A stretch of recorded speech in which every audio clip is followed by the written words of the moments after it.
Biarkan hidup kami menyembah Engkau, sebab Engkaulah Tuhan yang layak kami puji dan kami sembah. Ya Tuhan, hidupku menggenapi firman-Mu, tanda mujizat sertai tiap langkahku. Kau bersamaku di dalamku, jadi bukti kebesaran-Mu.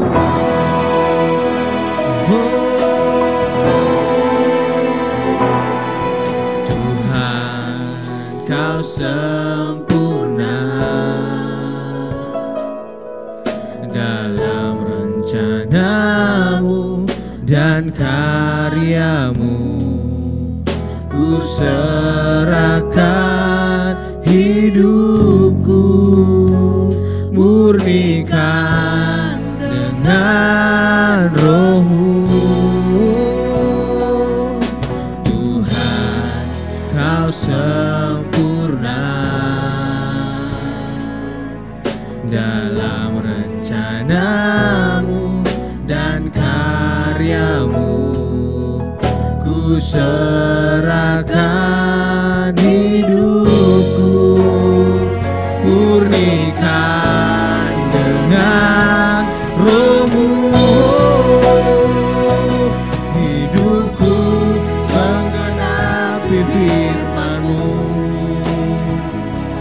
tanda mujizat sertai tiap langkahku. Kau bersamaku di dalamku, jadi bukti kebesaran-Mu. Hidupku menggenapi firman-Mu, tanda mujizat sertai tiap langkahku. Kau bersamaku,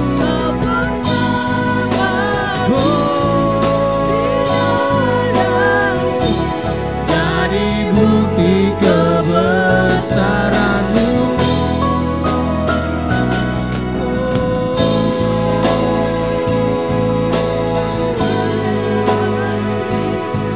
Jadi bukti kebesaran-Mu, Tuhan. Yesus, Yesus Tuhan. Haleluya, haleluya.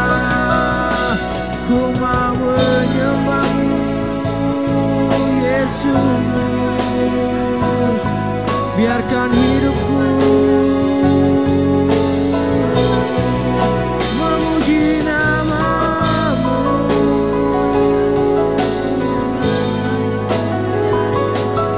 Terima kasih. Hidupku menggenapi firman-Mu,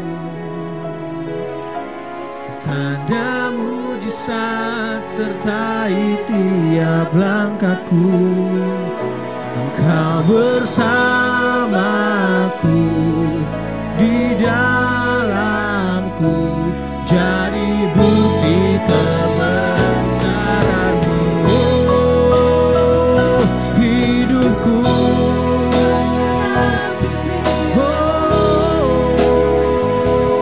tanda mujizat sertai tiap langkahku. Kau bersamaku di dalamku, jadi bukti kebesaran-Mu. Kau bersamaku, Kau bersamaku di dalamku, jadi bukti kebesaran-Mu. Jadi bukti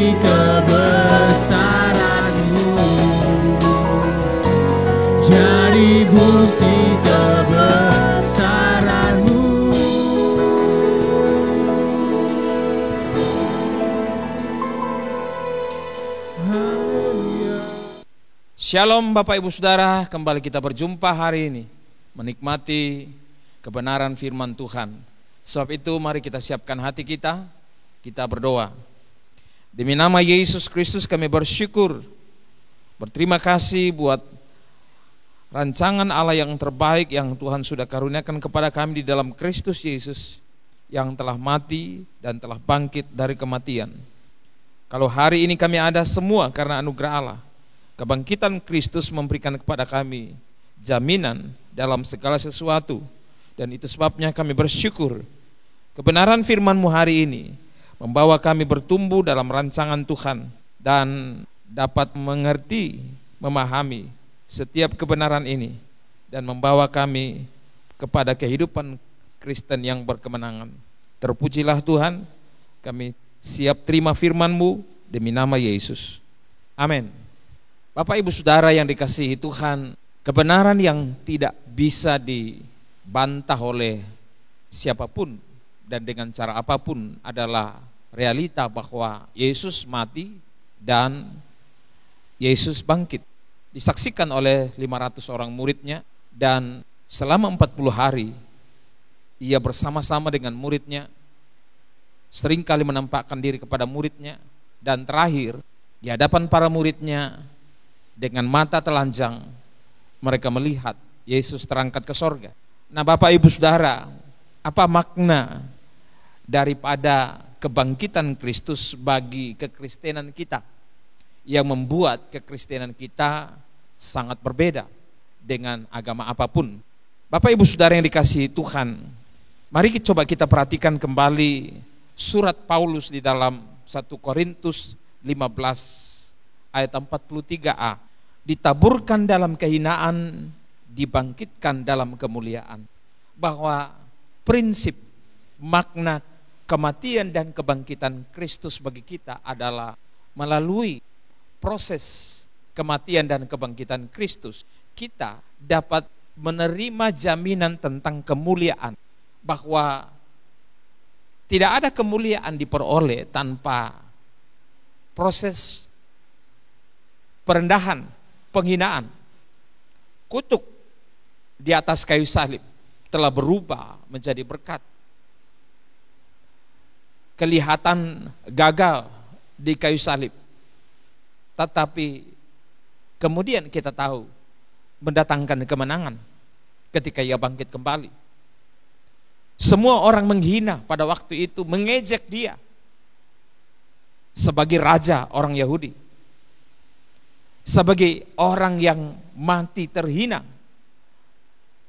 sebagai orang yang terkutuk di kayu salib. Dia begitu hina dengan hanya menggunakan cawat di tubuhnya. Ia ditelanjangi di depan orang, di depan semua orang. Tetapi apa yang terjadi saudara? Ia kemudian bangkit dari kehinaan dan penghinaan ini. Ia dimuliakan.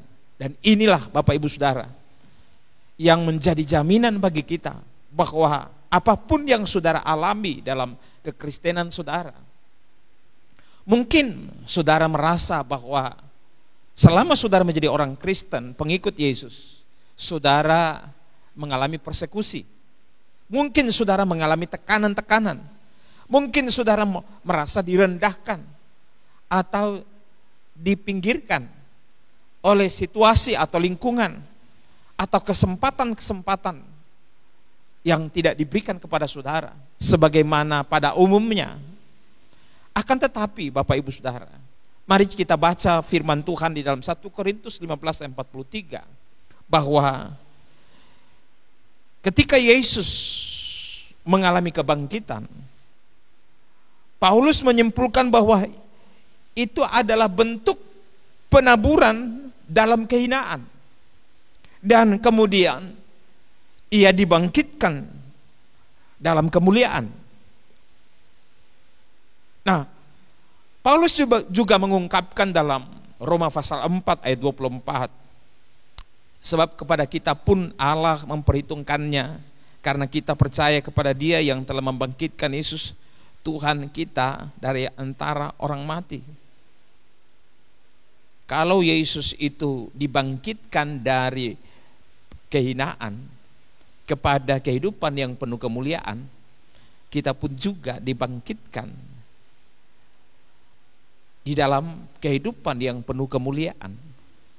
Mungkin saudara memandang diri saudara atau memandang kekristenan sebagaimana pada umumnya orang memandang kekristenan sebagai agama, itu nampaknya biasa-biasa saja. Tubuh sama saja dengan segala kelemahan dan kekurangan. Pikiran, perasaan dan kehendak pun juga tidak banyak berubah secara signifikan. Tetapi tahukah saudara bahwa secara spiritual dalam roh saudara ada suatu perubahan yang sangat luar biasa, sangat signifikan, yaitu penciptaan baru. Casing saudara masih tetap sama, tapi kehidupan inti saudara, yaitu manusia roh saudara yang sifatnya kekal itu mengalami perubahan dari kehidupan yang terkutuk kepada sebuah kehidupan yang lebih mulia. Rasul Paulus menulis kepada jemaat Efesus. Kita baca Efesus pasal yang pertama, Efesus 1 ayat 3. Terpujilah Allah dan Bapa Tuhan kita Yesus Kristus, yang dalam Kristus telah mengaruniakan kepada kita segala berkat spiritual, berkat rohani di dalam sorga. 4. Sebab di dalam Dia Allah telah memilih kita sebelum dunia dijadikan, supaya kita kudus dan tak bercacat di hadapannya. Ayat 5. Dalam kasih Ia telah menentukan kita dari semula oleh Yesus Kristus untuk menjadi anak-anaknya sesuai dengan kerelaan kehendak-Nya. Ayat 6, supaya terpujilah kasih karunia-Nya yang mulia yang dikaruniakannya kepada kita di dalam Dia yang dikasihinya. Bapak Ibu Saudara yang dikasihi Tuhan, Rasul Paulus menulis kepada jemaat di Efesus bahwa betapa mulianya panggilan seseorang menjadi pengikut Yesus. Kenapa? Ketika seorang dipanggil untuk menjadi pengikut Yesus, atau seseorang dipilih menjadi pengikut Yesus, ia dibawa oleh Tuhan ke dalam kemuliaannya, ke dalam rancangannya, dibawa oleh Tuhan ke dalam agendanya. Dan Rasul Paulus mengatakan bahwa terpujilah Bapa Tuhan kita Yesus Kristus, dalam Kristus telah mengaruniakan kepada kita segala berkat rohani. Tahukah Bapak Ibu Saudara bahwa sesungguhnya segala sesuatu yang tidak kelihatan bukan berarti tidak real, tidak nyata. Bahwa apapun di dalam kehidupan nyata itu dimulai di dalam dunia spiritual atau dunia tidak kelihatan. Kalau saudara perhatikan bagaimana doa Daniel sejak pertama dia berdoa, maka Allah sudah menjawab doanya. Tapi dalam perjalanan jawaban doa itu sejak awal, malaikat yang diutus oleh Tuhan untuk menjawab doanya terhalang selama 21 hari. Kenapa terhalang? Karena ada roh-roh penguasa-penguasa udara yang berusaha menahan sehingga doa Daniel itu tidak terjawab. Tapi malaikat Tuhan berperang melawan roh-roh penguasa-penguasa udara ini sehingga jawaban terhadap Daniel itu dapat terjadi sesuai dengan rancangan Tuhan sejak awal.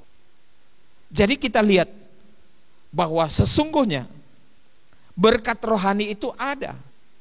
Apa yang saudara harapkan di dalam kehidupan realita saudara, itu dimulai dari kehidupan spiritual. Kalau saudara bisa memahami kebenaran ini dalam hidup saudara, saudara akan bersyukur kepada Tuhan. saudara akan bangga dengan rancangan Allah yang terbaik, karena saudara diberi akses kepada kehidupan spiritual. Nah, itu sebabnya Rasul Paulus berdoa dalam ayat yang ke-16. Aku pun tidak berhenti mengucap syukur karena kamu, dan aku selalu mengingat kamu dalam doaku, dan meminta kepada Allah Tuhan kita Yesus Kristus, yaitu Bapa yang mulia itu, supaya Ia memberikan kepadamu roh hikmat dan wahyu untuk mengenal Dia dengan benar, dan supaya Ia menjadikan mata hatimu terang, agar kau mengerti pengharapan apa yang terkandung dalam panggilannya, betapa kayanya kemuliaan bagi yang ditentukan bagi orang-orang kudus. Saudara, luar biasa. Betapa dahsyatnya kemuliaan orang-orang yang dipilih di dalam Kristus Yesus. Oleh sebab itu saya mau bertanya kepada saudara yang adalah pengikut Yesus, apakah saudara tidak bangga dengan kekristenanmu? Apakah engkau tidak bersyukur dengan akses yang engkau peroleh secara cuma-cuma dari Allah hanya karena anugerahnya semata-mata kepada saudara? Saudara tidak perlu membayarnya. Rasul Paulus menyatakan syukur dan berdoa supaya mata hatimu terbuka, supaya kamu dapat mengenal betapa dahsyatnya, betapa mulianya panggilan Allah di dalam Kristus Yesus. Sayang sekali ada banyak orang Kristen menjalani kekristenannya berdasarkan apa yang dia lihat, dia pikirkan dan rasakan, sehingga kekristenannya terpuruk, tidak mengalami segala rancangan Allah yang terbaik, terus terikat dengan segala macam kehidupan yang penuh dengan keterpurukan, kegagalan, kehinaan, sakit penyakit, ketidakbahagiaan, kehilangan sukacita dan sejahtera. Kenapa seperti itu? Karena ia tidak memiliki kebenaran tentang pemahaman statusnya di dalam Kristus Yesus. Ayat 18, Rasul Paulus berkata, supaya Ia menjadikan mata hatimu terang, agar kamu mengerti pengharapan apa yang terkandung dalam panggilannya, betapa kayanya kemuliaan bagi yang ditentukan bagi orang-orang kudus, yaitu saudara dan saya, dan betapa hebat kuasanya bagi kita yang percaya, sesuai dengan kekuatan kuasanya yang dikerjakannya di dalam Kristus, dengan membangkitkan Dia dari antara orang mati dan mendudukkan Dia di sebelah kanannya di sorga. Inilah Bapak Ibu Saudara kehebatan hubungan saudara dengan Yesus. Itulah saudara mulianya status kekristenan saudara ketika saudara terhubung dengan benar, dengan baik dengan Kristus Yesus, ditaburkan dalam kehinaan, dibangkitkan dalam kemuliaan. Bagaimana proses itu terjadi dalam hidup saudara? Lewat baptisan dalam kematian, penguburan dan kebangkitan Kristus. Itu saudara peroleh melalui sebuah receiver di dalam diri saudara. Apa receiver itu? Iman. Coba saudara lihat di dalam ayat yang ke-15. Karena itu, setelah aku mendengar tentang imanmu dalam Tuhan Yesus dan tentang kasihmu terhadap semua orang kudus, aku pun tidak berhenti mengucap syukur karena kamu, dan aku selalu mengingat kamu dalam doaku. Melalui iman, saudara dapat menangkap kekuatan-kekuatan spiritual yang dikerjakan oleh Kristus lewat kebangkitannya dari kematian. Bapak Ibu Saudara, bagaimana itu bekerja dalam diri saudara? Kita lihat dalam ayat 14, ayat 13. Di dalam Dia kamu juga, karena kamu telah mendengar firman kebenaran, yaitu Injil keselamatanmu. Di dalam Dia kamu juga ketika kamu percaya, ketika engkau beriman kepada Kristus Yesus, apa yang terjadi? Saudara dimeteraikan dengan Roh Kudus yang dijanjikannya itu. Dan Roh Kudus itu adalah jaminan bagian kita sampai kita memperoleh seluruhnya, yaitu penebusan yang menjadikan kita milik Allah untuk memuji kemuliaan-Nya. Jadi Bapak Ibu Saudara, luar biasa bahwa ketika saudara percaya kepada Yesus, engkau menerima karunia Roh Kudus dalam diri saudara untuk menjadi jaminan untuk saudara memperoleh segala rancangan Allah, jaminan-jaminan Allah secara spiritual, dan itu menjamin saudara untuk memperoleh dalam realita kehidupan. Perhatikan baik bahwa seluruh janji Allah itu dimeterai dengan jaminan Roh Kudus. Jaminan sampai kita memperoleh seluruhnya. Kapan? Dalam kesempurnaan. Ketika Kristus datang, seluruhnya sempurna, utuh, tak kurang suatu apapun. Jadi Bapak Ibu Saudara yang dikasihi Tuhan, kenapa banyak orang Kristen sangat mengabaikan hubungannya dengan Tuhan? Kenapa banyak orang Kristen asal-asalan menjadi pengikut Yesus? Kenapa begitu banyak orang Kristen menjadikan kekristenan hanya sebagai tempelan, menjadikan pelayanan, ibadah dan sebagainya hanya seperti sambilan kalau ada waktu, baru melakukan segala sesuatu, tidak menjadikan hubungannya dengan Tuhan, pelayanannya kepada Tuhan sebagai prioritas. Oleh karena mereka tidak memahami betapa mulianya panggilan saudara di dalam Kristus Yesus. Itu sebabnya saudara yang berlelah-lelah bekerja, melakukan ini, melakukan itu, mencari ini, mencari itu, menghabiskan energi saudara untuk segala sesuatu yang pada akhirnya saudara sesali. Karena itu tidak menjamin saudara, tidak menjamin kehidupan saudara. Yesus sendiri berkata dalam Matius 6:33, cari dahulu kerajaan Allah dan kebenarannya, maka semua ditambahkan. Apa yang dikejar-kejar orang, Tuhan tambahkan kepada saudara. Nah Bapak Ibu Saudara yang dikasihi Tuhan, Paulus juga mengungkapkan itu di dalam surat Kolose pasal 2 ayat 12. Karena Dia kamu dikuburkan dalam baptisan, dan di dalam Dia kamu turut dibangkitkan juga oleh kepercayaanmu kepada kerja kuasa Allah yang telah membangkitkan Dia dari orang mati.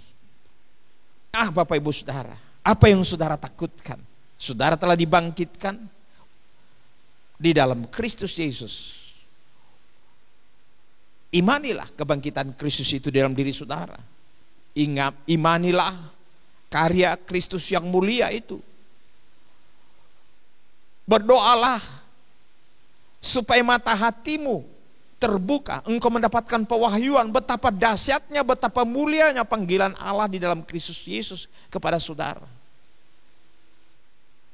Saudara percaya? Kalau saudara percaya, itu akan terjadi. Kalau saudara kurang percaya, itu tidak mungkin terjadi. Apalagi kalau saudara tidak percaya, itu mustahil bisa terjadi. Semua bisa terjadi. Sebab Yesus sendiri berkata, bagi orang percaya tidak ada yang mustahil. Kalau orang percaya, ia dapat membuat hal-hal spiritual menjadi realita. Itu sebabnya Tuhan selalu meminta kita untuk mempercayai kebenaran firman, melebihi mempercayai mata, pikiran, perasaan dan kehendak kita. Rasul Paulus menulis dalam 2 Korintus pasal 5 ayat 7. Sebab hidup kami ini adalah hidup karena percaya, bukan karena melihat. Nah Bapak Ibu Saudara yang dikasihi Tuhan, mari kita membangun iman pengharapan kita di dalam Kristus Yesus dengan satu keyakinan bahwa saya telah menerima kemuliaan Allah. Saya telah menerima rancangan Allah yang terbaik. Dan itu sebabnya saya memperlakukan diriku sebagaimana kemuliaan yang telah dikaruniakan Allah di dalam Kristus kepada saya. Dengan dasar itu, Saya percaya bahwa rancangan Allah yang terbaik pasti terjadi atas saya. Jika saudara percaya, saya ingin berdoa. Mari kita berdoa. Demi nama Yesus, aku berdoa buat setiap kekasih yang mendengar firman hari ini. Engkau lawat mereka, tuntun mereka, bukakan mata hati mereka untuk mengerti betapa mulia panggilan Allah di dalam Kristus Yesus melalui kebangkitannya. Ajari untuk mempercayai kemuliaan Allah dan berkat-berkat yang telah dikaruniakan Allah di dalam sorga kepada mereka, menerima segala penyediaan Allah yang terbaik dalam hidup mereka, oleh karena mereka percaya dan menerima Engkau sungguh sebagai Tuhan dan Juru Selamat mereka. Melalui penciptaan kembali, melalui kelahiran baru, kehidupan mereka dibaharui.